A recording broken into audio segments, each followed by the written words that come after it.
శబరిమల అయ్యప్ప స్వామి దర్శనానికి వెళ్లే స్వాములు తప్పనిసరిగా కోవిడ్ నిబంధనలు పాటించాలని శ్రీ అయ్యప్ప ఐక్యవేదిక ప్రతినిధి బుచ్చిరెడ్డి గురుస్వామి విజ్ఞప్తి చేశారు. స్వాములందరూ మాస్కులు ధరించాలని, శానిటైజర్లు ఉపయోగించాలని కోరారు.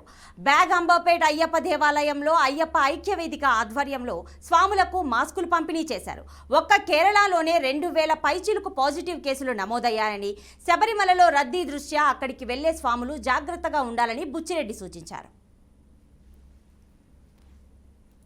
ఇవాళ ఈ యొక్క కార్యక్రమాన్ని మన యొక్క గురుస్వాముల ఆధ్వర్యంలో ఐక్యవేదిక ద్వారా మళ్ళొకసారి హెచ్చరిక చేయడం ఏంటంటే, ఈ ప్రతి ఒక్క స్వాములు ఏ పూజలో ఉన్నా, సత్సంగంలో ఉన్నా మాస్కులు స్పెషల్గా ధరించి, ఈ యొక్క కోల్డ్ ఎఫెక్ట్ చాలా ఉన్నది కనుక ఈ కోల్డ్ తోటే కోవిడ్ మహమ్మారి మళ్ళా రావచ్చనే భయాందోళన చెందకుండా ధైర్యంగా శానిటరీ మెయింటైన్ చేస్తూ, డిస్టెన్స్ మెయింటైన్ చేస్తూ పూజా విధానం యథావిధిగా జరుపుకుంటూ ఉండాలంటే మనందరం కూడా మాస్కులు ధరించి మళ్ళొకసారి శబరి యాత్రని పూర్తిగా దిగ్విజయం చేయవలసిందిగా ఐక్యవేదిక కోరుకుంటుంది.